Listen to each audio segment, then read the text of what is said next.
Kita ke sorotan soal lansia di Bantul. Mbah Tupon yang diduga jadi korban penipuan sertifikat tanah. Kepolisian Daerah Istimewa Yogyakarta menyatakan komitmennya untuk mengungkap semua yang terlibat dalam kasus penyerobotan tanah milik Mbah Tupon. Korban mengaku telah melaporkan 5 orang dalam kasus ini. Pihak yang dilaporkan adalah tetangga yang meminta sertifikat Mbah Tupon dengan dalih akan membantu proses pecah sertifikat. 2 orang yang diminta mengurus pemecahan sertifikat oleh tetangga Mbah Tupon, seorang pejabat pembuat akta tanah, dan pembeli yang namanya kini tertulis pada sertifikat tanah Mbah Tupon.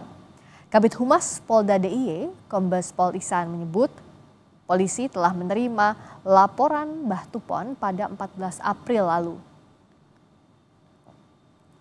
Ada tetangganya tersebut satu, kemudian rekanan kepercayaan dari tetangga itu, kemudian satu lagi. Jadi dalam kasus ini itu ada ketika tetangganya itu menerima sertifikat kan diberikan kepada rekanannya itu memberikan lagi ke rekanannya. Jadi ada 3 itu, kemudian notaris yang melakukan proses pecah proses jual beli SHM Tupon ke pemilik baru Indah Fatmawati, dan kemudian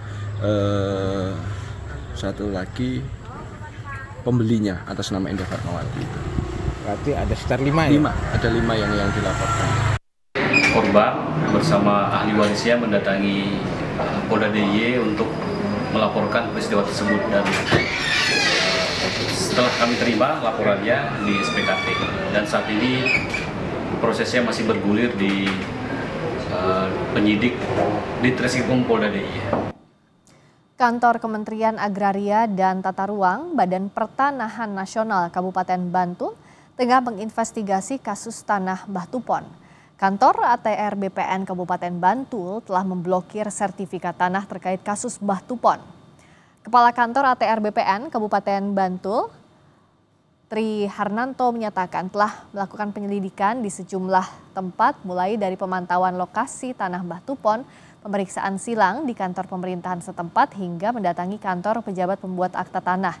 Namun saat mendatangi kantor PPAT yang membuat sertifikat tanah Mbah Tupon atas nama orang lain, ternyata kantor PPAT itu tutup.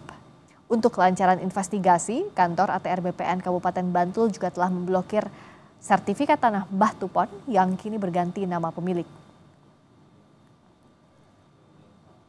Kemudian kami juga mendatangin kantor PPAT, dan fakta di lapangan kantor itu tutup, nggak ada orangnya, sehingga kami tidak bisa lebih menggali informasi atau keterangan dari pihak PPAT terkait permohonan rekomendasi untuk melakukan blokir internal. Ini didasari juga dengan fakta-fakta bahwa kasus ini begitu masif. Juga ada permohonan dari pihak Pak Tupon untuk melakukan blokir terhadap SHM, di mana SHM itu juga ada melekat hak tanggungan, intinya seperti itu. Pemerintah Kabupaten Bantul menyatakan akan mendampingi Mbah Tupon dalam memperjuangkan haknya untuk mendapatkan kembali tanah miliknya. Wakil Bupati Bantul Aris Suharyanta telah menginstruksikan tim hukum Pemkab untuk mendampingi Mbah Tupon. Ia menyebut Mbah Tupon adalah korban mafia tanah. Sebelumnya Mbah Tupon kehilangan sertifikat setelah diserahkan kepada tetangganya yang mengaku bisa membantu memecah sertifikat untuk keperluan bagi waris. Namun tanpa sepengetahuan Mbah Tupon, sertifikat itu kemudian berganti nama dengan pihak lain. Beliaunya berkenan untuk kita dampingi agar tanah-tanah yang Mbah Tupon miliki nanti bisa kembali lagi menjadi milik Mbah Tupon.